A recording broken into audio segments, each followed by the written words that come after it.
Meneer Van Riet, allereerst van harte gefeliciteerd met uw onderscheiding de Ganapia. U heeft een lange staat van dienst. Wat heeft u allemaal zo gedaan? Nou ja, je gaat nu, als je zo'n Ganapia krijgt, dan blik je zelf ook een beetje terug op wat je allemaal gedaan hebt. En ja, dan moet ik 50 jaar teruggaan in de geschiedenis. Ik sta nu op het punt om met pensioen te gaan. Als ik 50 jaar terugga, dan begonnen we met het oprichten van het Bromfietscrossclubje. Daarna helpen bij de motocross. Baancommissaris, parcours opbouwen, kassawerk, dat soort dingen. We hebben geholpen bij het wielrennen in Gennep, bij de Nacht van Gennep. Eerst bij het jeugdwielrennen en dan later bij het volwassen wielrennen. Prachtig gebeuren.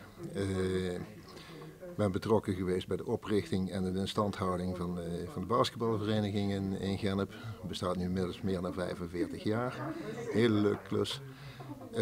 Daar ben ik ook bestuurslid geweest, voorzitter, trainer, scheidsrechter, redacteur van het clubblad. Ja, wat eigenlijk niets. Ik ben bestuurslid geweest bij de Paters van de Heilige Geest, de bejaardenzorgpaters van de Heilige Geest, een jaar of 12, 13.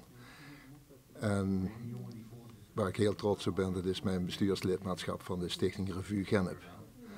En dat vond ik een hele leuke klus. En ja, dat is een beetje de staat van dienst. Maar dat zijn ongelooflijk veel verschillende dingen. Had u zoveel tijd over? Nee, als ik terugkijk, dan denk ik ook wel eens van, god, wat heb ik mijn gezin af en toe ook aangedaan. Hè? Ja, je was wel altijd bezig. En soms denk ik ook wel, nee, het was ook hartstikke leuk om te doen.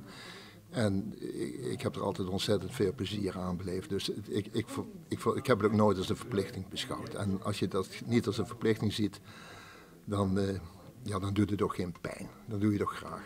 Dus dat, ja. En u kreeg deze onderscheiding. Wat dacht u op dat moment?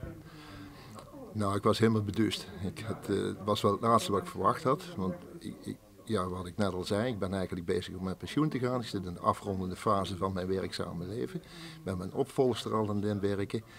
En ik had eigenlijk het laatste jaar helemaal niet zoveel aan vrijwilligerswerk gedaan. Omdat ik voor mezelf de beslissing had genomen van, ja, misschien ga ik wel weer eens een keer heel iets anders doen.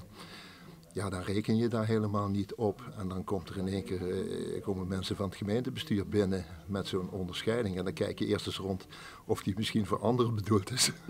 En dan blijkt je zelf het leidend voorwerp te zijn. Ja, daar word je wel even stil van, ja. Ja. En wat gaat u na uw pensioen doen? Staat er nog iets op de planning?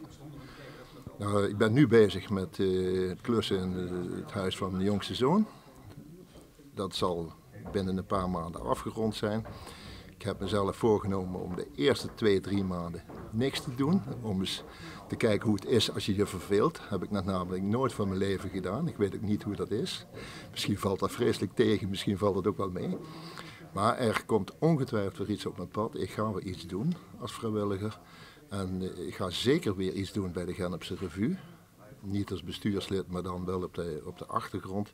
Want dat is in ieder geval veel te mooi om te laten schieten. En er zal ongetwijfeld, ga ik nog een paar andere dingen erbij doen.